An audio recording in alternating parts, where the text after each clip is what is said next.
Marfrig, con sus plantas de San Jorge y Villa Mercedes, potenciando su liderazgo en el desarrollo de la cadena de ganados y carnes, presenta al licenciado Ignacio Iriarte.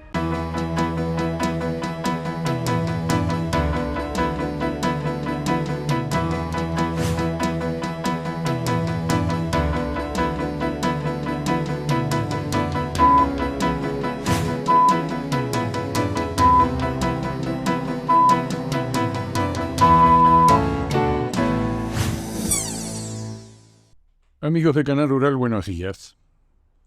Bueno, en estos días en que se está estimando que las pérdidas en la agricultura argentina son del orden de los 15.000 a 20.000 millones de dólares, nos preguntamos el efecto de la seca, ¿cuál es sobre el sector ganadero? Es muy difícil de estimarlo. En el corto plazo lo que hay es más faena, más kilos de carne en gancho, más oferta, mientras lo estamos haciendo todo a expensas del stock ganadero. El stock ganadero, curiosamente, se conocen provisoriamente los datos de la segunda vacunación que terminó en diciembre, segunda vacunación, segunda campaña contra la aftosa. Ahí hay una sorpresa. Veníamos diciendo hace rato que hay un aumento en la productividad del rodeo en la Argentina, y lo que viene a demostrar o que viene a confirmar esta segunda campaña de vacunación que terminó en diciembre es un aumento muy importante en el número de terneros. Se vacunaron, según los datos, 600.000 terneros más que el año anterior. Pues la que viene es una zafra de terneros que, como tuvieron problemas encima, viene abundante, viene más grande o más alta que la anterior. El stock ganadero que se vacunó, que son categorías menores, en la segunda campaña terminada en diciembre, hubo un aumento del 1,5% en el stock. El stock venía creciendo más que nada por el aumento en la productividad del rodeo, con el número de vacas que no sabemos. Creemos que va a estar en el mismo, pese a que hubo un nivel de faena de vacas ya el año pasado, año terminado en diciembre de 2022, un nivel elevado por arriba de los niveles de equilibrio. Es evidente que el año pasado estuvimos en un periodo de crecimiento, por supuesto se ha cortado, o creemos que se ha cortado abruptamente con esta seca. Las pérdidas las seguimos viendo por menor peso de los terneros que se están destetando. No son pérdidas hasta ahora, van a ser superiores a la mortandad, por ejemplo, del año anterior, pero no son pérdidas significativas desde el punto de vista macroeconómico, las que ha habido hasta ahora. No sé qué va a pasar este invierno. Con el estado de los campos, con grandes zonas del país que están entrando sin forraje en pie, sin forraje reservado, sin potreros reservados, y con algo que está apareciendo por primera vez en mucho tiempo en la Argentina, que ha fracasado o está fracasando gran parte de las reservas de la manufactura, de las reservas forrajeras, silaje y grano, heno, por supuesto, rollos, fardos, y estamos entrando ya en una etapa donde muchos productores intensivos o que se les acabó el maíz o muchos filoteros están saliendo a comprar y se encuentran con un panorama muy difícil ahora, que era lo que se pronosticaba. La cosecha de maíz de primera va a tardar en aparecer y en el momento ahí va a haber una especie de remate que se está dando ahora entre filoteros, cerdos, pollos, por un maíz que hay muy poco y que se vende en muchos casos que conocemos por arriba del valor de pizarra. Entonces, los daños, que nos preguntamos cuáles van a ser los daños de esta seca en el corto plazo, el productor se está descapitalizando en hembras. Para que tengamos una idea, en el mes de febrero, según datos de envío a faena de SENASA, que es un dato provisorio, después vamos a conocer, 4 o 5 días vamos a conocer el dato definitivo, se mataron 220.000 vacas. Si uno mira la historia de 20 años que tenemos, gracias a Dios, por los datos de SENASA, un mes de febrero puede estar entre 130.000 vacas y 250.000 vacas. Son los dos extremos, retención y liquidación fuerte. En el mes de febrero estuvimos en 220.000 vacas, pero esto viene acelerándose la oferta de vacas, la salida de vacas de los campos, la oferta de vacas a causa de la seca. Por lo cual, ¿cuáles son los mínimos para cualquier mes del año? Para todos los meses del año, tenemos un mínimo que está en el orden de 120.000 vacas, un periodo extremo de retención de faena mensual y un extremo de 350.000 vacas, que por supuesto se dio en el periodo anterior al kirchnerismo, de liquidación extrema. Hoy estamos en 220 creciendo, y los datos que hay de lo que va de marzo es que está aumentando enormemente la faena de vacas, que no es ninguna sorpresa. Muchas de ellas nos aseguran los mismos productores y los feriros, ni siquiera tactadas. Son vacas que por el estado que están, es muy difícil que estén o tienen menos de medio diente o lo que sea, se están vendiendo en una proporción altísima y esto se está acelerando. Con lo cual, lo primero que estamos viendo es que si vamos a medir el stock que se va a publicar y que el gobierno difícilmente lo deje de utilizar este dato al 31 de diciembre, que se publica todos los años al 31 de diciembre, el stock va a dar más que probablemente más porque la segunda vacunación ya nos dio un aviso. Los datos de segunda vacunación del año hay que tomarlo con cuidado, especialmente con terneros, porque muchas veces se vacuna de menos. O sea que existe la probabilidad que confirmemos esos 600.000 terneros más en esta vacunación de otoño que encontramos en la primavera previa, o que inclusive haya crecido. En general lo que pasa es que es igual o más alto. Terneros que no se alcanzan a vacunar en la primavera y que aparecen en la vacunación siguiente. Pero digo, los daños son pérdida de preñez. Con la preñez, como se han atrasado los servicios y es muy temprano para hablar de tactos de manera masiva, pero los tactos que conocemos son la mayoría muy malos, pero conocemos tactos de productores de punta sorprendentes. Gente que se decidió en medio del servicio o previo al servicio a alimentar a las vacas y que obtuvo índices altísimos. Este es un fenómeno o porque se alimentó a la vaca o porque rutinariamente hay gente que hace destete precoz y que obtienen muy altos índices de preñez. Pero los primeros datos siempre son de productores ordenados y que, a diferencia de la gran mayoría de los productores, le dan de comer a la vaca. Lo que no nos vamos a enterar hasta que no vacunemos en el segundo semestre de este año y que veamos que hay menos terneros al pie de la madre, si es que se confirma, yo creo que se va a confirmar que la caída en la cantidad de terneros, esta zafra es 600.000 terneros más alta, o viene camino por los datos de la vacunación de terneros encontrados al pie de la madre en la primavera pasada, viene 600.000 terneros más alta. La próxima yo creo que va a dar no menos de 1 millón de terneros menos, que igual va a ser un dato extraordinario. Estamos hablando en números redondos de, en vez de tener 15 millones y medio de terneros, tener 14 millones y medio de terneros. Y cuando uno ve la relación entre la cantidad de terneros que obtenemos y la cantidad de vacas que hay, salvo que tengamos una sorpresa también que hay muchísima mayor cantidad de vacas, pero lo dudo, el año pasado fue un año de faena muy alta de vacas. Vamos a tener un aumento ya rozando el 70% de relación ternero-vaca. Hace 20 años ese indicador estaba en 62-63%. ¿Qué tenemos por delante en los meses que vienen? Tenemos una oferta muy alta. Ya ahí vamos a empezar una oferta muy alta de vacas. Lo que se está viendo es que hay novillito. Es alta la faena de novillitos, algo menos de vaquillonas. Es muy alta la faena de vacas, muy alta la faena de todos. Y el conjunto de toda la faena es una faena de la más alta para el mes de febrero de los últimos 15 años. Estamos en presencia del inicio de un proceso de liquidación, salvo, pero ya venimos diciendo esto desde hace 3 meses, salvo que empecemos con un periodo de lluvias. Muchos productores hicieron todo el cálculo que en febrero o a más tardar en marzo se cortaba la seca y no valía la pena malvender los animales y demás. Ahora eso ya lo que está presentando es que se está acabando, literalmente se está acabando el campo en muchas zonas, que hay que aliviar forzosamente la carga.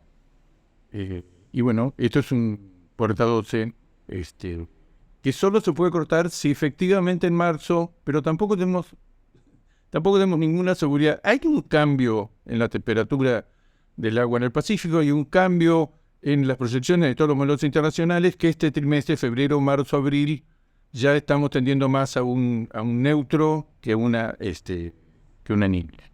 El Niño está más lejos, más hacia adelante. Pero el déficit acumulado, no solo de agua, de aguadas, de Napa, que está muy abajo, sino el tema de las reservas forrajeras con las que les cuenta especialmente los criadores, reservas forrajeras en pie. ¿Qué papel juega el feedlot? El feedlot está con niveles de ocupación muy altos, 1.640.000 cabezas, creo que el día 1 de marzo. Ahora, gracias a Dios, tenemos los datos frescos. Todo lo que llenaban los frigoríficos de exportación eran muy animadores de todo esto y los matarifes y demás. En el ciclo de pérdidas muy fuerte que hubo en los últimos meses, fue reemplazado por la cantidad de productores huyendo de la seca que están llenando los feedlots y que van a llenar los feedlots.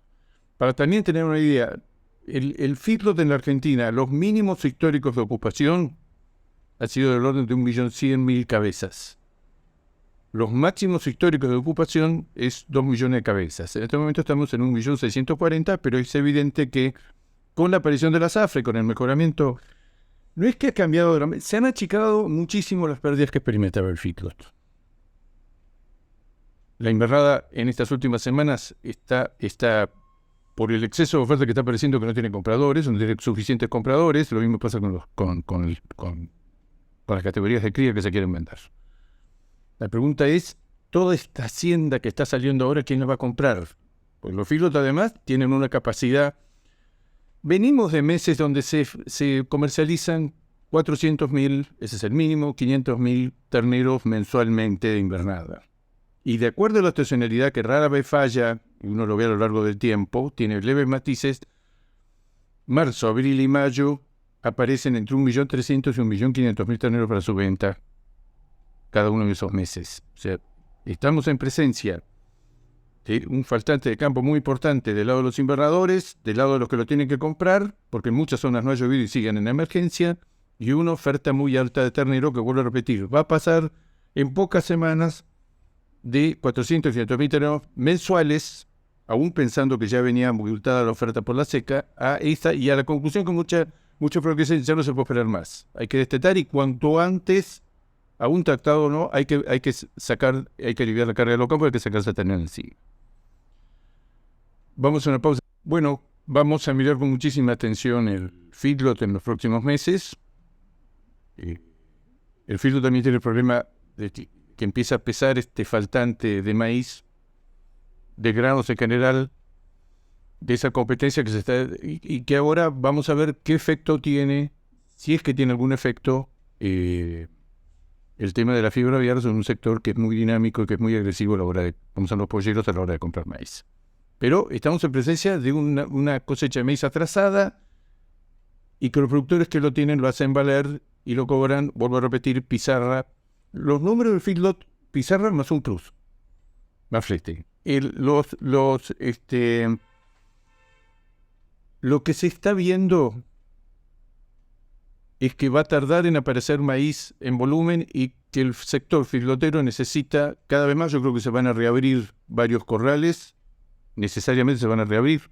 Hay datos que han dado vueltas que hay un porcentaje de los corrales cerrado, especialmente los más chicos.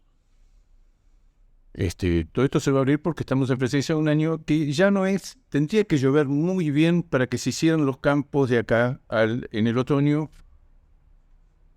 para el invierno.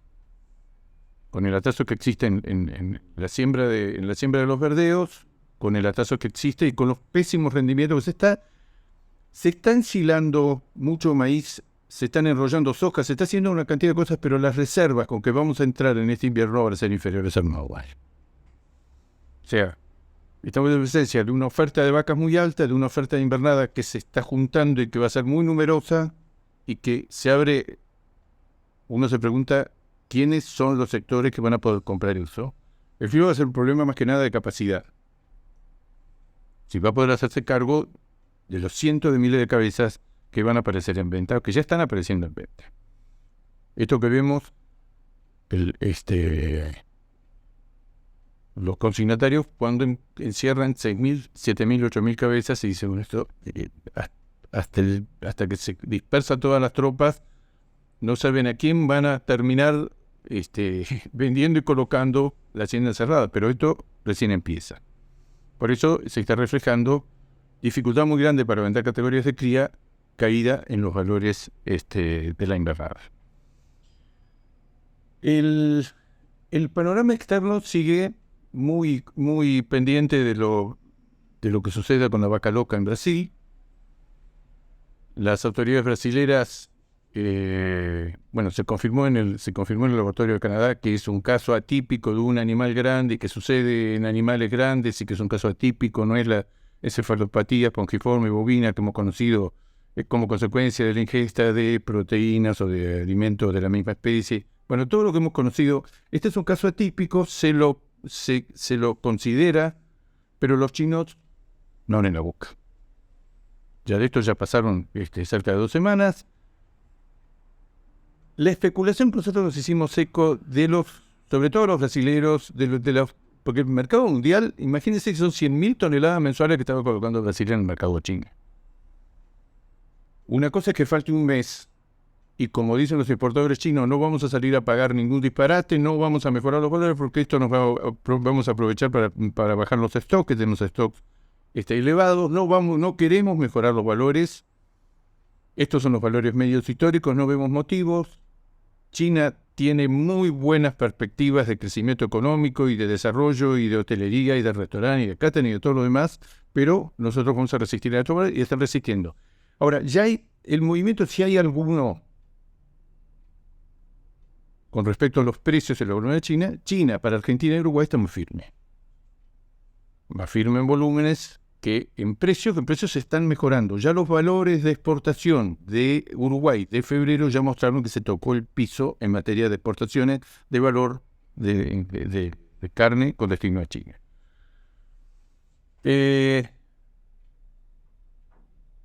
Lo más lógico sería que esto durara poco tiempo, a diferencia del caso anterior de vaca loca, que Brasil tardó y eso le molestó muchísimo. No lo dijeron, porque los chinos son herméticos, pero no lo dijeron, pero lo tuvieron 3 meses sin volver a entrar al mercado chino, porque consideraron que se había comunicado muy tarde, los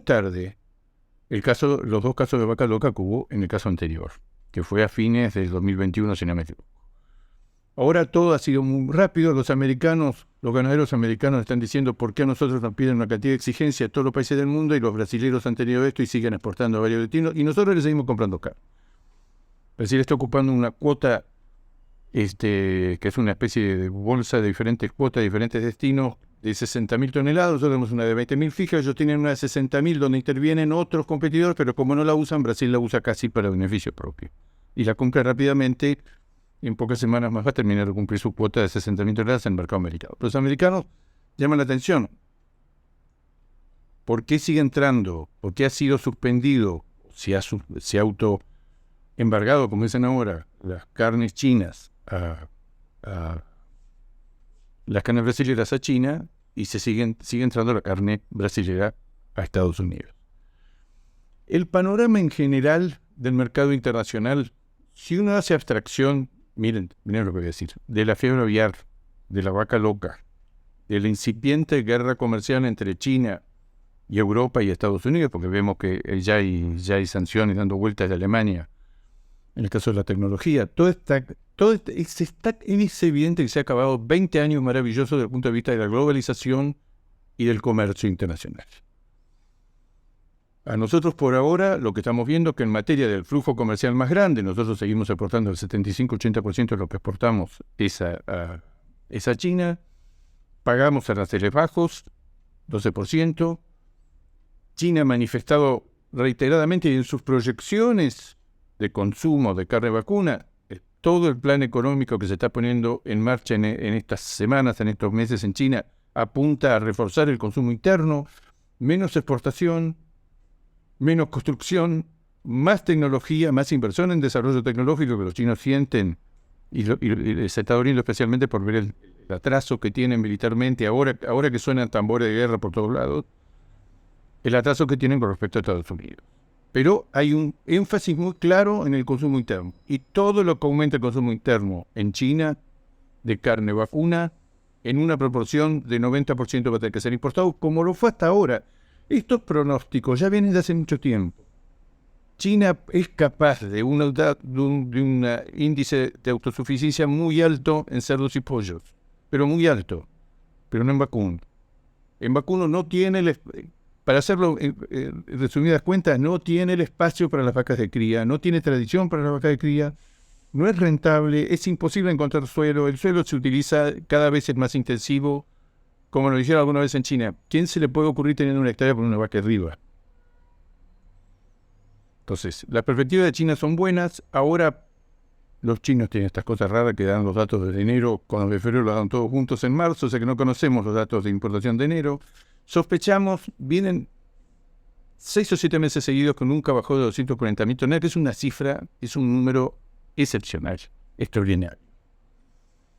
Sospechamos que va a tener una leve caída, que lo sospechamos en función de la menor cantidad de carne que ya venía exportando Brasil, que ya venía exportando Argentina, que ya venía exportando Uruguay, que ya venía exportando Estados Unidos y Australia.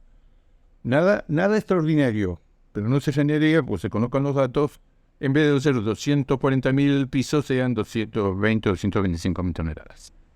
Vuelvo a repetir, hay un desfasaje, siempre lo decimos, hay un delay muy grande entre que la carne sale de Sudamérica provee el 70% de las necesidades de China. Hay 45 o 50 días entre que la carne llega a puertos chinos, después entre que se importa, entre el momento que se produce y se embarca acá en los países sudamericanos y se internaliza, se desaduaniza, como dicen ahora, en China, hay un delay de 2 meses.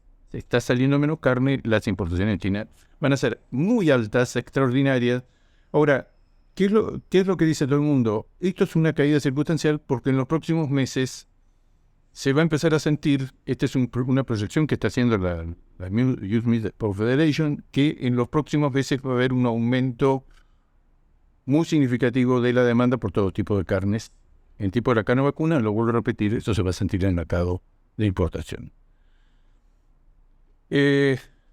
Brasil en el corto plazo tenía una caída del precio de la hacienda, siempre mirando a Brasil. Las altas faenas que tiene, se acabó el periodo de retención que duró 2 años. Faenas muy altas, caída de los precios no en todos los estados, pero caída hacia alguna tendencia sin el concurso de las exportaciones de China, los frigoríficos que se retiran de la compra, porque existe en todo el planeta una gran incertidumbre qué van a hacer los chinos, si van a tener, como todo indica, un mes suspendido o autoembargado, como dicen los brasileños, las carnes brasileñas, o eso puede durar más. No hay una seguridad con lo que va a pasar. Pero en el corto plazo y con mucho stock en cámara, los brasileños ha caído el precio de la hacienda en su mercado. Hoy, por decirlo, en Brasil el precio de la hacienda está entre $3.20 y $3.30 en gancho. En la Argentina en 4.70 estamos completamente, consecuencia del atraso cambiario. Precios que han mejorado y el atraso cambiario combinado. Y Uruguay ya está en $4. Y Uruguay es el mejor termómetro, tanto Brasil como Argentina tienen un mercado interno muy importante. Argentina tiene un atraso cambiario que los valores de Argentina, los valores internos argentinos se pueden tomar en cuenta. Pero el de Brasil, el de Uruguay, que refleja, de hecho es un país que exporta el 75-80% de su producción, es un reflejo de lo que pasa en el mercado internacional. Los uruguayos lo que están viendo es que está mejorando el precio internacional de la carne y eso se refleja. El precio de novillo llegó a estar a $3.30, $3.40, ya está en 4. Y esta semana, mirando algunas proyecciones, analistas uruguayos dicen esto se va a ir afirmando con el paso de los meses. Hilton hizo una corrida importantísima hasta de los $10.000 por tonelada a los $16.000. Ahora se quedó. Se habla de 15.000, 15.500. Hubiéramos firmado ya hace unos meses por estos valores que tenemos hoy. Europa, creo que lo hemos dicho varias veces, está teniendo un invierno extraordinariamente más benigno. Se suponía que era el fin de los tiempos, sin el gas ruso, calefacción, aumento de las tarifas, aumento del costo de calefaccionarse. Pasó todo lo contrario.